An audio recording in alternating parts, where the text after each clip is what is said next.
말씀 보겠습니다. 사도행전 8장 1절에서 8절까지 합독합니다. 사울이 그의 죽임 당함을 마땅히 여기더라. 그날에 예루살렘에 있는 교회에 큰 핍박이 나서 사도회에는 다 유대와 사마리아 모든 땅으로 흩어지니라. 경건한 사람들이 스데반을 장사하고 위하여 크게 울더라.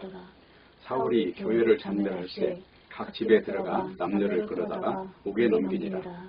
그 흩어진 사람들이 두루 다니며 복음의 말씀을 전할세 빌립이 사마리아 성에 내려가 그리스도를 백성에게 전파하니 우리가 빌립의 말도 듣고 행하는 표적도 보고 일심으로 그의 말하는 것을 쫓더라. 많은 사람에게 붙었던 더러운 귀신들이 크게 소리를 지르며 나가고 또 많은 중풍병자와 안진뱅이가 나오니 그 성에 큰 기쁨이 있더라. 아멘. 기도하겠습니다. 오늘도 말씀 앞에 불러주셔서 진심으로 감사를 드립니다. 하나님의 말씀이 살았고 운동력이 있고 좌우의 날선 검보다도 예리하다는 것을 믿사오니 이 말씀이 우리를 새롭게 변화시켜 주시고 말씀 속에서 진정으로 하나님께서 드러내고자 하는 그 진리의 말씀에 접근된 신앙인이 될 수 있도록 역사해 주시옵소서. 처음부터 마지막까지 주께서 역사하여 주옵소서. 예수님의 이름으로 기도합니다. 아멘. 사도행전 8장 1절에서 8절까지 있는 말씀 통해서 약함으로 강함을 이기시는 일이라는 제목으로 말씀을 증거하겠습니다. 사도행전은 엄밀하게 말하면 사도행전이 아니라 성령행전입니다. 이 말은 성경의 모든 내용은 인간이 개입돼서 일어나는 일이 아니라 하나님 스스로 일하신다는 내용입니다. 그렇기 때문에 일방 언약이냐 쌍방 언약이냐 하는 것이 그래 중요한데 이제 성경 말씀에서 가장 중요한 것이 하나님이 세상을 창조한다는 것이잖아요. 그러니까 인간이 거의 개입돼서 창조되는 게 아니라는 것입니다.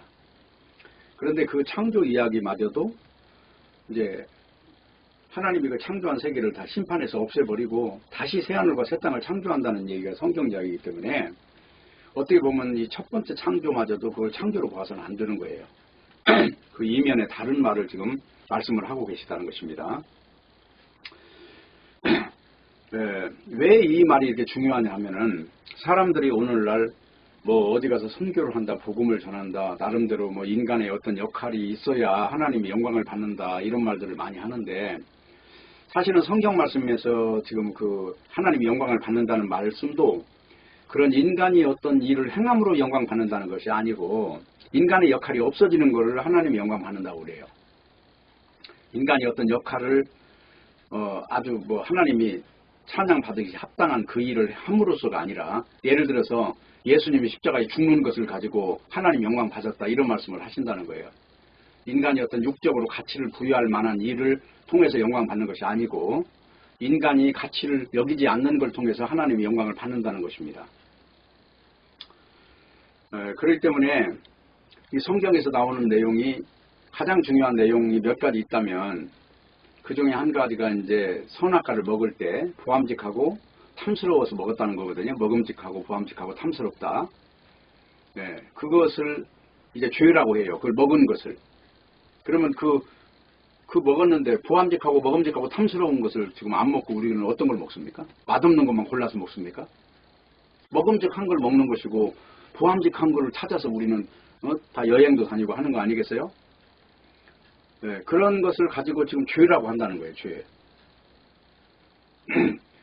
그런데 이제 그 내용을 약간 변형시켜서 성경에서는 예를 들자면 마태복음 4장에서는 이제 떡을 만들어라. 네가 하나님의 아들이면 이 돌 가지고 떡 만들어봐. 그리고 높은 성전에 뛰어내려봐.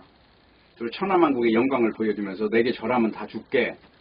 그게 이제 신약성경만 변형이 약간 돼서 그런 식으로 육체라고 하는 것이 육체의 가치를 두는 것이 이제 바로 그런 것이다라고 약간 변형을 시켜서 말씀을 하고 계셔요. 그리고 이제 요한 1서에 가면 그 말이 또 변형이 돼서 육신의 정욕과 안목의 정욕과 이생의 자랑거리들이라고 해요.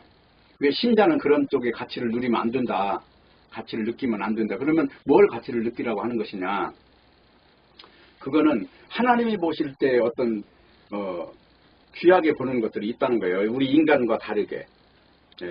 그걸 지금 성경은 말하고 있어요. 그래서 지금 창조라고 하는 것 속에도 하나님이 엿새까지 창조를 하시잖아요. 근데 인간이 개입된 적이 없다, 창조에. 그 이야기를 하는 이유는 인간은 맨 마지막에 창조가 됐어요. 창세기에 보면은. 그죠? 그러면 창조될 때 인간이 개입이 됐습니까? 안 됐다는 얘기를 하잖아요, 지금. 그와 같다. 그래서 성령이 오셔야 이제 그 성령이 하나님의 일을 성령이 한다는 거지 사람이 하는 게 아니다. 그 차이가, 해석 차이가 굉장히 크단 말이에요.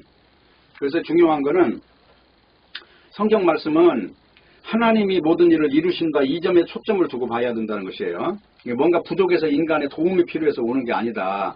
구원도 역시 마찬가지다. 하늘나라에 뭐 사람이 없어서 그 사람을 보충하려고 오신 것이 아니다. 그래서 성경은 구원론으로 보면 안 된다. 하나님 나라를 놓고 봐야 된다. 구원론이 중점이 아니고 하나님 나라가 중점이다. 그 말이에요. 그러니까 하나님의 창조에 담겨있는 하나님의 뜻이 뭐냐, 이거를 알아야 된다는 거예요. 창조했다는 것이 중요한 게 아니라 그 속에 담겨있는 하나님의 뜻이 뭐냐. 그래서 창조 기사로 시작하지만 마지막은 새하늘과 새 땅이 된다는 얘기는 지금 처음 창조하는 방식이 뭔가 이게 완전하지 않다는 거죠. 완성이 아니라는 얘기를 지금 하시잖아요. 그래서 이제 성경 이야기는 창세기 3장에 보면 여자의 후손이 나오고 뱀의 후손이 등장을 하잖아요. 그러면 여자의 후손과 뱀의 후손이 다른 점이 뭐예요? 뱀의 후손은 가인의 세계를 말하고 있고 여자의 후손은 아벨의 계열을 말하고 있어요. 아벨은 죽은 자예요. 힘없이 죽은 자란 말이에요. 근데 성경에 보면 아벨의 피가 신원한다고 그래요. 죽은 게 아니라는 거예요. 여전히 살아있다는 것입니다. 그렇기 때문에 이제 여자의 후손은 힘없는 것을 말하고 뱀의 후손은 힘으로 상징된 걸 말해요. 그래서 성경책에 보면은 그 뱀의 후손은 가인의 계열인데 이제 창세기 10장 정도 가면은 거기 제일 힘 있는 자가 니므롯이라는 사람이 등장을 합니다. 그래서 세상 천하영걸이라는 거예요. 천하영걸. 그리고 이제 그런 천하영걸에 추구하는 어떤 방식이다. 바벨탑을 짓는 일. 그래서 아주 높은 빌딩을 지어서 인간의 힘을 과시하고 이런 것의 상징으로 나타나고 있고, 이제 반대로 이제 셈의 계열, 한마디로 믿음만을 중심으로 여기는 또 그 족보가 따로 있어요. 그리고 이제 11장에 가면 비로소 셈의 계열 속에서 아브라함이라는 인간이 하나 등장을 하는 거예요. 그 전에 인간이 있었는데 하나님은 다 죽여버렸어요. 그 죽인 이유가 뭐였냐? 창세기 6장에 보면 잘 나타나 있어요. 죽인 이유가 뭐냐? 그걸 한번 볼게요. 창세기 6장을 가서 한번 봅시다. 하나님이 천하 인간을 다 쓸어버린 이유가 이거예요. 2절. 하나님의 아들들이 사람의 딸들이 아름다움을 보고 자기들이 좋아하는 모든 자로 아내를 삼는지라. 여호와께서 가라사대 나의 신이 영원히 사람과 함께하지 아니하리니 이는 그들이 육체가 됨이라. 그죠? 여기서 하나님의 아들들은 누구냐면 언약의 백성이에요. 이게 셈족. 이 셋족속, 셋족속. 그리고 사람의 딸들은 가인족 속이에요. 근데 여기서 이제 가장 중요한 것이 뭐냐면 지금 이 내용 중에서 요 앞에를 좀 잠깐 보세요. 한 5장 정도 가서 보면은 아담 자손의 계보가 이러하니라 1절에 그러면서 그 아담 자손의 계보가 쭉 아담부터 시작해서 연결이 되는데 그게 뭐 굉장히 오랜 세월이 흘러가요. 근데 이런 자들이 이제 두 족보로 나눠져 있는데 이 두 족보에 있는 이 구별선이 없어진 걸 지금 말하고 있잖아요. 사람의 딸들을 아내로 삼았다는 것이죠. 그러면서 11절에 보세요. 때에 온 땅이 하나님 앞에 폐귀하여 강포가 땅에 충만하니라 그랬어요. 강한 자가 힘으로 제압하는 세상이 되었다는 것이죠. 그러니까 가장 중요한 건 뭐예요? 여기서 하나님의 뜻은 하나님의 힘으로 사는 세상이 아닌 거예요. 근데 힘으로 지배하는 세상이 되어버렸어요. 그래서 심판을 해버렸다는 거예요. 하나님이 다 완전히 천하의 인간을 다 죽였더라. 하나도 남김없이 노아의 가족 외에는 모두가 다 죽었어요. 바로 이 내용을 다루는 이 이야기가 이제 뭐냐면 인간의 시선, 하나님의 시선, 이 차이가 뭐냐 이걸 지금 다루고 있어요. 육체가 된 걸 하나님이 그토록 싫어하는 거예요. 인간이 이 육체, 이걸로 사는 거. 이해되죠? 그래서 이제 8장에, 지금 사도행전 8장에 우리가 읽으면 이제 이런 내용을 엿보는 거예요. 왜 스데반을 죽여버리는데 여기 성경이 기록하기는 이 죽음을 가지고 죽었다 끝나는 게 아니잖아요. 계속해서 하나님의 뜻은 인간의 시도가 계속 이렇게 교회를 없애버리고 방해를 하고, 그런데 이게 끝난 것이 아니라 다른 쪽에서 또 계속 일어난다는 거예요. 생명의 불씨가. 그 이야기를 지금 하고 있습니다. 그렇기 때문에 인간의 약함이라고 하는 것은 알고 보면 그 약한 게 아니라는 얘기를 지금 영적으로 보면 약한 게 아니다. 그리고 그 약한 게 아니면 어때요? 강한 것이라는 건 뭐예요? 그게 알고 보면 다 거품인 거고 그게 다 거짓이라는 거죠. 마귀가 준 건 다 무조건 거짓이니까. 마귀에게 나온 거라는 거예요, 다. 육신의 정욕과 안목의 정욕과 이성의 자랑거리들은 여기 요한 1서에 보면은 하늘에서 온 게 아니고 땅 마귀가 갖다 준 것이다. 이렇게 말을 하고 있어요. 그렇기 때문에 이제 스데반이 죽는 모습이나 예수님이 죽는 모습은 다 약자로 등장해서 세상에서는 그런 식으로 실패를 한 존재로 나타나요. 근데 성경은 십자가라고 하는 것은 실패의 현장이에요. 예수님이 힘없이 죽어버린 곳이지 거기서 무슨 세상 사람들을 다 가서 이기고 거기서 승리를 부르는 장소가 아니에요. 그냥 힘없이 죽어버린 장소라니까요. 십자가라는 거예요.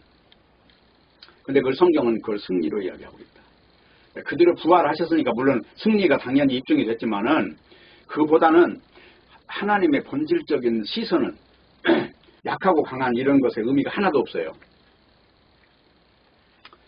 그래서 오늘 본문 8장에서 나오는 내용이 그거잖아요.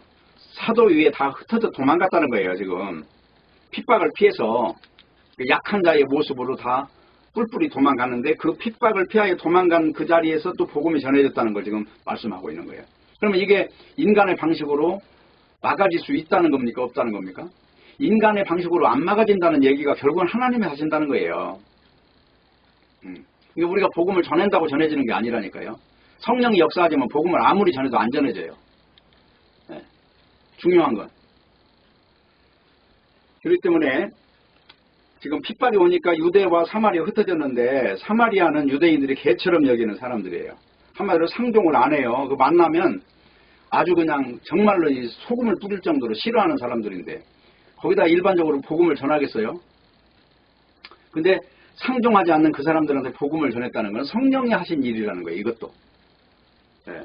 그러면 성령이 했다는 걸 알 수 있는 결정적인 건 뭐예요? 사도행전 1장으로 가보세요.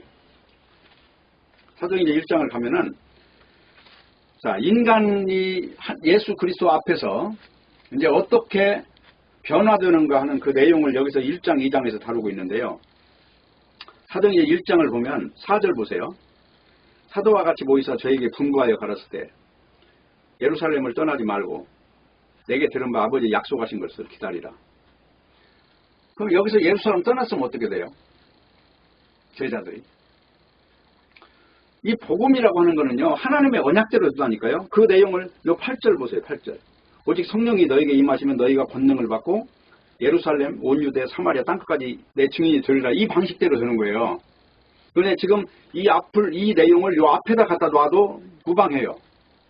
성령이 임하시면 너희가 예루살렘에서 복음을 시작될 거야. 이 복음 전파가. 그 말이죠. 그러면 여기서도 인간이 개입돼서 앞서거나 뒤설 수 없는 거죠. 그래서 기다려라. 약속한 게 뭐예요? 약속한 게 너희가 죽었다 사는 사람이 돼야 돼. 그 말이에요. 지금 여기 5절. 요한은 물로 세례를 베풀었으나 너희는 몇 날이 못 되어 성령으로 세례를 받으리라. 그러면 약속이라고 하는 거는 요엘서에도 나와 있고 많이 나와 있잖아요. 예? 말세에 내가 내 남종과 여종에게 내 영을 부어주리니 그들이 피와 불과 연기를 증명하는데 그들이 가는 곳마다 이 세상이 다 틀렸다는 걸 증명할 거야. 그게 요엘서의 이야기라고요. 그게 묵시를 말하는 거예요. 묵시. 그러니까 여기 지금 성령으로 세례 받는다는 얘기는 죽었다 산 것이 맞죠? 세례라는 말은 죽였다 살리는 거예요. 죽였는데 뭘로 육은 죽여버리고 영적인 사람으로 살린다는 거예요. 여기 세례라는 말이. 요한은 물로 세례를 베푸는 그건 상징이야. 진짜 너희들이 이제 영적인 사람이 돼. 여기서 사도를 모아놓고 지금 말하는 거거든요. 그리고 나서 이 방식론을 하나님은 이런 방식으로 지금 일을 하실 거야 라고 하는 것이 오직 너에게 성령이 임하시면 권능을 받고 너희가 그 권능은 뭐예요? 사마리아까지 넘어갈 수 있는 사람으로 마음이 달라져 있잖아요, 지금. 또 죽음도 이기는 사람으로 스데반 같은 경우도 그렇잖아요. 또 여기 뒤에 사도행전 2장에서 보면 베드로가 설교하는 것도 보면 유대인에 대한 두려움이 없어요, 이제는. 그런 내용을 지금 말하고 있는 겁니다. 그 성령 세례를 받고 난 사람은 성령이 임한 사람이 맞죠? 그러면 성령이 임하고 나니까 어떻게 됐어요? 예루살렘에서 복음이 전해지는데 오늘 8장에 가니까 예루살렘에서 이제 못 살게 만들어버렸잖아요, 사람들이. 그래서 어떻게 돼요? 흩어져 버렸죠. 흩어져 버린 그것이 하나님의 뜻이란 말이에요. 맞죠? 예루살렘과 온 유대, 사마리아 여기 넘어가는 과정이 거기서 안 흩어지면은 복음의 예루살렘에만 있는데 핍박을 해가지고 그걸 흩어지게 만들었다는 이 이야기가 이 일을 누가 했다는 겁니까? 성령이 했다는 거잖아요. 지금 하고 싶은 말이 이거예요. 그렇기 때문에 성령이 임하시면 증인이 된다는데 그 증인이 돼도 단순히 증인이 아니고 내 고정관념을 다 넘어서요. 사마리아? 거기 안 갈래? 아니요, 그냥 가는 사람이 돼요. 그쪽으로 몰아붙이시기 때문에. 그래서 이런 모든 일은 사도행전에 나오는 내용은 다 성령 행전이다. 사도의 행전이 아니고 성령 행전이다. 그 말을 하는 겁니다. 서두에. 그래서 증인되는 거는 훈련받아도 되는 게 아니고요. 주님이 증인으로 만드시는 거예요. 네? 유대인들, 사마리아인들 다 땅끝까지 복음이 증거되는 이것이 어마어마한 벽이란 말이에요. 못 넘어가요, 사람은. 근데 그걸 다 넘어가게 만드시는 것이 하나님의 능력이다. 그거예요. 그래서 이제 성경에 보면 하나님의 성전을 짓는 게 구약 성경 이야기란 말이에요. 성전 짓는 거예요. 성전 짓는다는 얘기는 신앙이라고 하는 것이 이제 임하면 하나님을 만나는 현상이 생겨요, 사람이. 신앙이 생기면. 근데 하나님을 만나는 장소가 어린 양의 죽음을 통해서이기 때문에 성전을 지어서 그 성전 안에서 양이 죽어가면서 하나님의 은혜를 보는 것이거든요. 그게 구약 성경의 예언이다. 네. 그래서 사마리아의 복음이 되는 것이 바로 권능인 거고 하나님의 성령의 능력인 것입니다. 그러니까 예루살렘에 머물러 흩어지지 않기 때문에 핍박을 통해서 흩어버리신 거예요. 핍박이 오니까 당연히 피하에서 도망간 그 자리에서 복음을 증거하게 된 것입니다. 거기서도 성령이 임하지 않았다면 그들이 두려움에 휩싸여서 거기서 아무 소리도 못했을 거예요. 그런데 성령이 권권하시는 능력으로 말미암아 복음을 증거하게 된 거예요. 그러니까 이 모든 일은 다 하나님이 시작하셨고 하나님이 일을 만드시는 거예요, 다. 그래서 기독교의 참 모습이라는 거는 영웅되는 게 아니다. 그래서 어느 날 어떤 목사가 하나가 나타나서 맞아 뭐 예수님처럼 등장하는 이런 건 다 기독교가 아니다. 기독교는 영웅을 지향하는 방식으로 드러나지 않는다. 성경책에 보면은 인간의 힘도 없고 능도 없고 한마디로 그냥 지푸라기인 거고 흙의 티끌이라고 그러잖아요. 지렁이 같은 존재란 말이에요. 인간이라는 게. 하나님을 만난 사람은 한결같이 자기의 약함을 자랑하지 강함을 자랑할 수가 없다고 하는 것입니다. 이름 없이 빛도 없이 죽어가는 자들을 통해서 주님의 복음은 증거하고 있다는 겁니다. 결코 사람들이 자랑되지 않는다는 거예요. 자랑할 것이 없다는 것은 우리의 열심과 재능으로 주님의 일을 이루는 것이 아니라는 것입니다. 오히려 주님은 우리의 약함 속에서 하나님의 일을 하신다 하는 것을 보여주고 있습니다. 그러므로 스데반이 죽고 핍박이 일어나고 사람들이 흩어지는 것이 결론은 교회가 없어진 것이 아니라는 것을 분명히 알아야 돼요. 그래서 오늘날 교회라고 하는 이 구성 조건들, 교회라는 말을 쓰는 용어들을 보면 다 건물을 중심으로 어느 목사가 있고 조직이 있는 걸 교회라고 하는데 이 성경에서는 흩어져 버린 걸 교회라고 해요, 지금. 오히려 사람의 조직의 체계가 무너진 지금 현장을 말하고 있는 것입니다.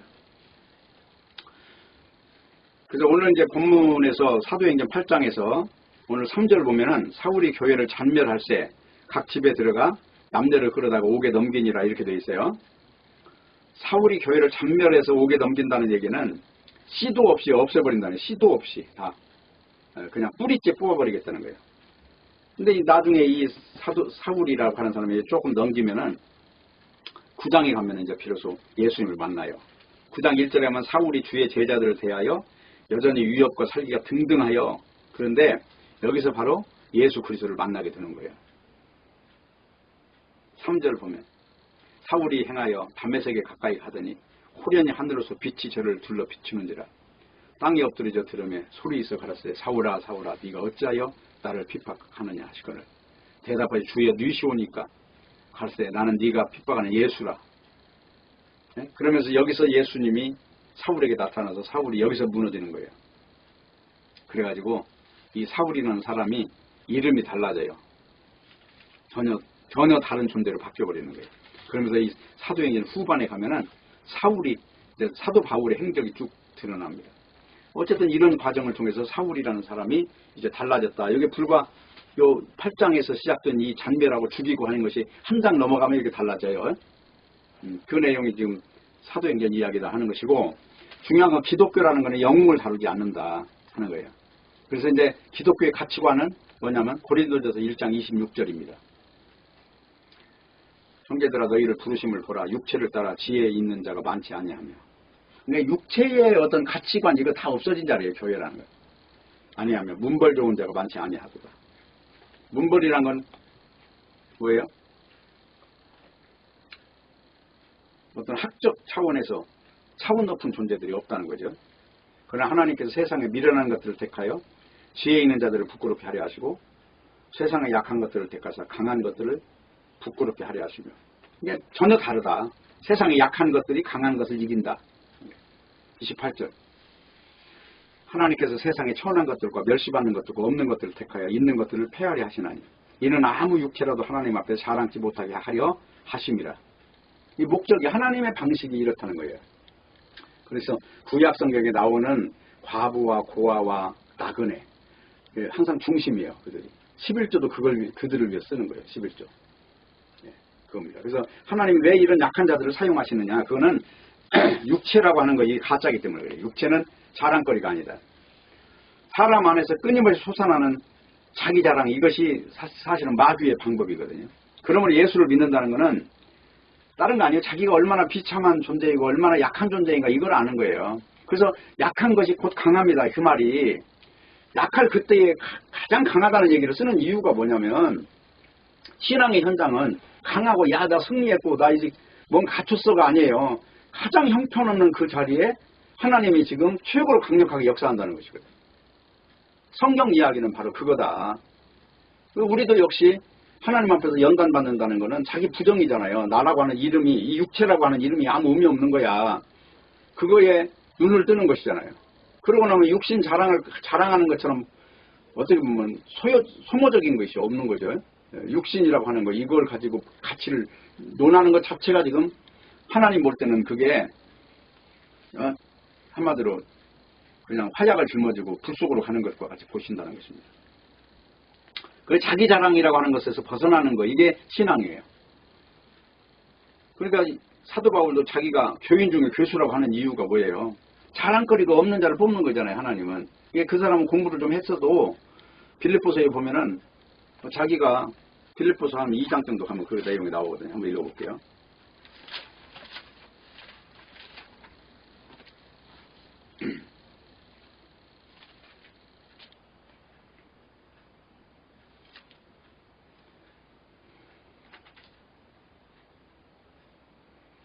한 3장 가봅시다. 3장.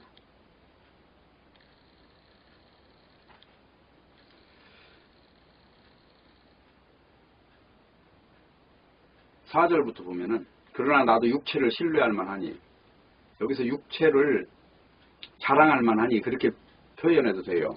자랑할 만하니 만일 누구든지 다른 이가 육체를 자랑할 것이 있는 줄로 생각하면 나는 더 그러하리니. 여기서 신뢰라는 건 믿는다는 거죠. 육체적인 조건들. 그건 뭐냐면 이거예요. 5절. 내가 8일 만에 할례를 받고 이스라엘 족속이고 베냐민 집하고 히브리인 중에 히브리인이요. 율법으로는 바리새인이고 열심으로는 교회를 율법에 이거는 흠이 없는, 이거에 다른 말로 표현하면은 할례 받았다는 것은 벌써 나는 종자가 달라. 아주 명문 대가의 집안이야. 그리고 여기서 베냐민 지파라는 것은 이스라엘 민족이 12지파인데 그 중에서도 베냐민 지파하고 유다 지파만 남유다 왕국이에요. 느호보암이라는 솔로몬 아들 그 왕국에 있었고 나머지는 다 여로보암이라는 북왕국에 속한 자들이에요. 그러니까 이 신앙이 정통성을 가진 자죠. 그런 이야기 하는 거죠. 그리고 히브리인 중에 히브리고 율법으로 따지면 가장 잘 지킨 사람이 바리새인들이다. 그 말이에요. 근데 7절에 보세요. 내가 무엇이든 내게 유익하던 것을, 여기서 무엇이든지 내 육체에 유익하던 것을 이렇게 써도 돼요. 내가 그리스도를 위하여 다 해로 여길 뿐더러 또한 모든 것을 해로 여김은 매주 그리스도를 아는 지식의 가장 고상함을 발견한 그 이유 때문이다. 지금 이런 것들이 왜 내게 해롭냐? 저는 가장 중요한 것들을 가리는 가림막이라는 거예요. 이런 거예요. 네? 그러면서 뭐라고 그래요? 이게 배설물로 여긴다고 그러잖아요. 여기 8절. 또한 그 모든 걸 해로 여김은, 해로 여긴다 하는 거는 뭐예요? 아주 나에게 불리하다는 거예요. 불리하다. 해로 여김은. 이 모든 것들이 다 그리스도를 아는 이 일, 그 약자가 강한 것이다 하는 이 영적 세계를 아는 일의 가장 큰 문제들이다, 이게. 문제. 그래서 이거를 뭘로 안다고요? 모든 걸 다 잃어버리는 건 뭐예요? 다 그거는 의미를 두지 않고 배설물로 여겼다. 그 이유는 뭐냐면 오직 의라고 하는 것도 그리스도에게 나오는 거지 나에게서 나오는 건 하나도 없다. 그 말을 지금 마지막으로 결론 내리고 있잖아요. 그렇기 때문에 어떻게 하나 베드로전서 3장 8절을 보면은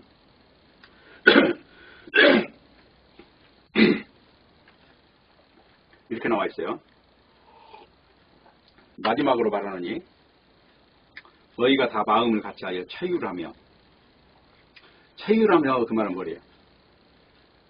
긍휼히 여기라는 거예요. 형제를 사랑하며 불쌍히 여기며 겸손하며 악을 악으로 욕을 욕으로 갚으며 도리어 복을 빌라 이를 위하여 너희가 부르심을 입었느니라. 이걸 뭘 말하냐면 육신의 구조 이건 다 가짜니까 육신적으로 대하는 모든 사람들을 불쌍히 여겨야 된다. 그런 말이죠. 그러면서 한 18절쯤 보면 그렇게 나와요. 그리스도께서도 한 번 죄를 위하여 죽으사 의인으로서 불의한 자를 대신하셨으니 이는 우리를 하나님 앞으로 인도하려 하심이라. 육체로는 죽임을 당하시고 영으로는 살리심을 받으셨다. 그러니까 우리의 실체는 육이 아니죠. 영이죠. 지금 그 말을 하는 거예요. 그래서 악을 악으로 욕을 욕으로 갚지 말고 오히려 복을 빌라고 합니다. 그리고 여기 14절 다시 보면 이렇게 나와 있어요. 의를 위하여 고난을 받는 자가 복이 있다고 이렇게 말을 하고 있어요. 이 의라고 하는 거는 영의 세계를 말하는 거잖아요. 육적 세계가 아니고. 그러면서 세상 사람들이 소동하는 이유는 뭐냐면 다 육으로 소동한다 이거예요. 근데 그것들을 두려워할 것이 아니라는 거죠. 그건 다 그냥 안개 같은 것이고 다 거품이니까. 세상에서 살아남지 마라. 오히려 죽어버려라. 그런 의미가 없다. 우리가 진정 잡은 것은 그런 게 아니다. 모든 것들은 지금 다 잘못된 것들로 구성되어 있는 것이다. 그러므로 주님의 위대하심을 증거하는 사람은 위대하거나 유명하지 않아도 된다는 거예요.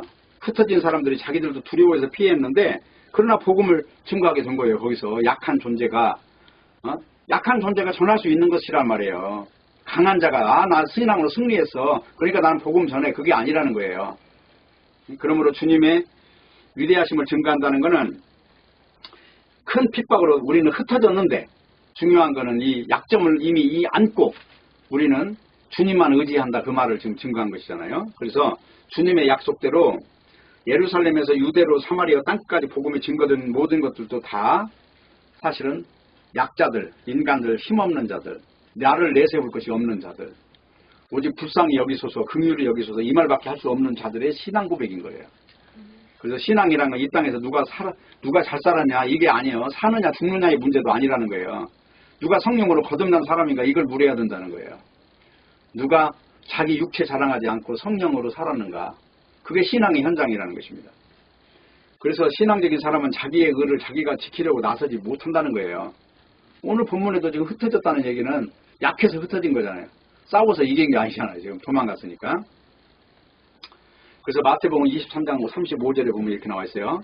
그러므로 의인 아벨의 피로부터 성전과 제단 사이에서 너희가 죽인 바갈의 아들 사가랴의 피까지 땅 위에서 흘린 의로운 피가 다 너희에게 돌아가리라.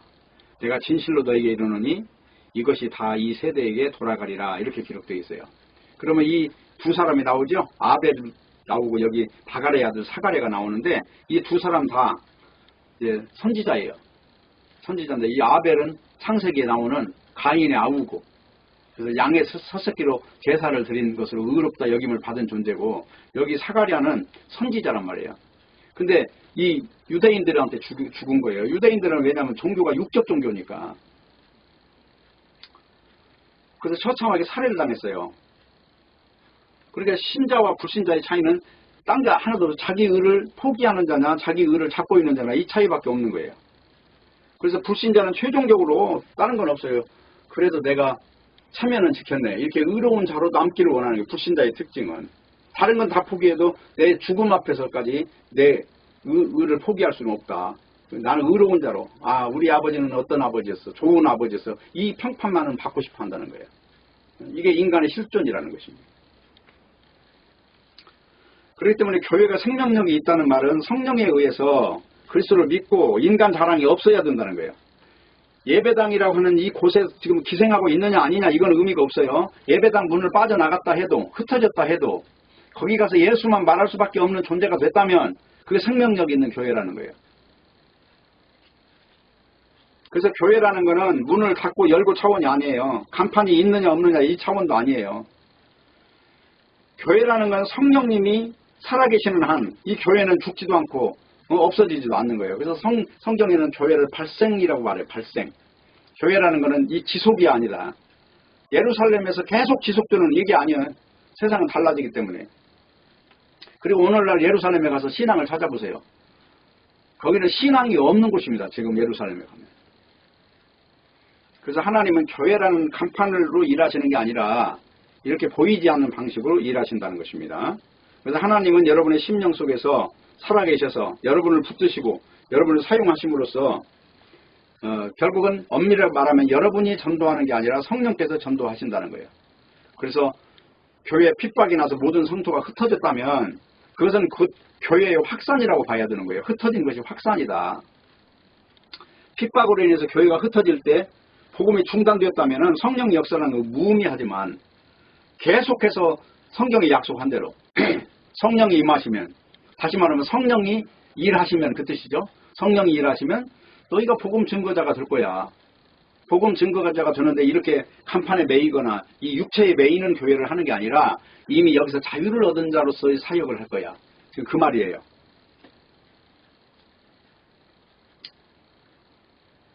또한 흩어진 사람들이 다니면서 복음의 말씀을 전했다는 것은 세상의 교회를 핍박은 할 수 있어도 성령이 세우는 교회의 역사를 무너지게 할 수는 없다는 것입니다.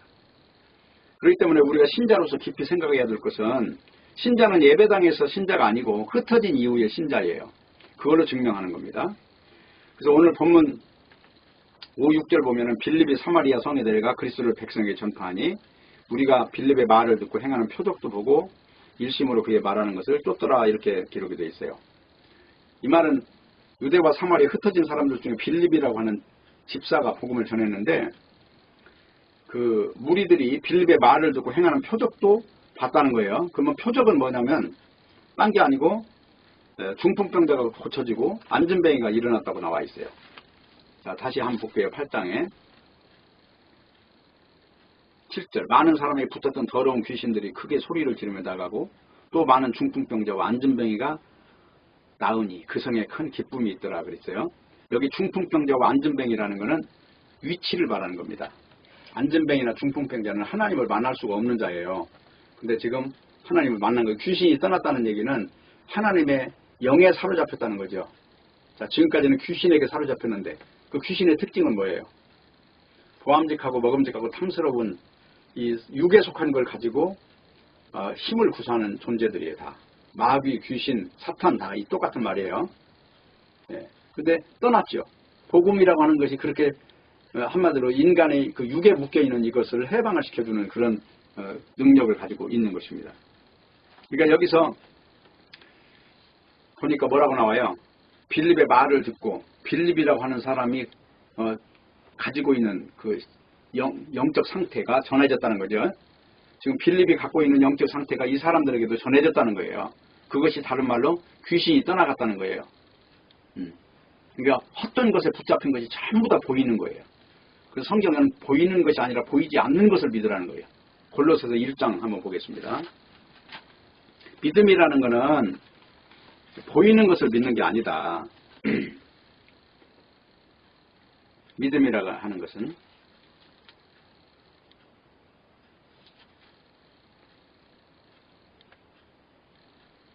22절, 1장 22절. 이제는 그의 육체의 죽음으로 말미암아 화목하사 너희를 거룩하고 흠없고 책망할 것이 없는 자로 그 앞에 세우고자 하셨으니 만일 너희가 믿음에 가고 털 위에 굳게 서서 너희의 들은 바 복음의 소망에서 흔들리지 아니하면 그리하리라.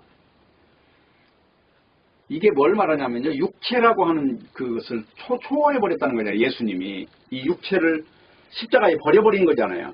여기에 비밀이 있다는 걸 지금 말하고 있는 것입니다. 그래서 믿음은 바라는 것들의 실상이요 보지 못하는 것들의 증거라니까요. 그래서 그 믿음으로 사는 것을 지금 빌립이 증거한 증거라고 보는 것입니다. 그러니까 빌립이 열심히 전도했다, 우리도 전도하자 이 말이 아니에요.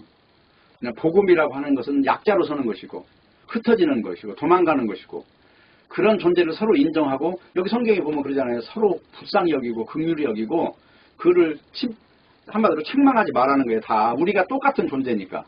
지금 그 이야기. 베드로 같은 경우도 아주 자기 약함을 절실히 느낀 자잖아요. 아, 인간은 육체로 장담하는 거 이런 건 아무 의미가 없구나. 이걸 여자아이 앞에서 부인하고 난 뒤에 그걸 절실히 깨달은 거잖아요. 그런 경험을 통해서 결국은 이제 육이라는 게 하는 게 무익한 거구나. 그런데 이 일마저도 다 자기가 결심해서 한 일이 아니다. 사도행전 2장에 성령 받으면서 비로소 이제 복음이 증거되는 역사가 일어난 것이다 하는 것입니다. 그러므로 여러분 한 사람 한 사람이 그리스도를 알게 됐다면 여러분은 약자인 것입니다. 강자가 아니고. 그래서 이 세상에 사는 것은 어떤 모양이든지 상관할 바가 아니에요. 성공이 실패라는 말 자체도 사용하는 것은 사탄적인 것입니다. 그래서 우리는 이 약자를 통해서 하나님의 일을 하시는, 그래서 아까 고린도전서에서 읽은 대로 우리는 다 하나님한테 부름 받을 때부터 이미 육체적으로 자랑할 것이 없는 존재들이라고 하는 그 조건이 달려 붙어 있었던 것입니다. 그래서 우리는 이 복음이라고 하는 것은 항상 세상이 보는 가치 기준에서 완전히 동떨어진 세계라는 것을 인정해야 된다는 것입니다. 그래서 예루살렘의 신자들도 예루살렘에 그대로 머물러 사는 것이 편하다고 생각을 했지만 성령이 오시면 그것을 다 바꿔버리시는 그런 일을 통해서 육체의 소원을 다 없애버리시는 이런 겁니다. 그래서 흩어진다는 건 결국 나그네됨을 의미하는 것이고 이것은 육신으로 힘들고 피곤한 삶을 의미하는 거예요. 그렇기 때문에 우리가 이런 가치 기준에서 변하지 않는 한 우리에게 믿음이 왔다고 말할 수 없는 것이죠.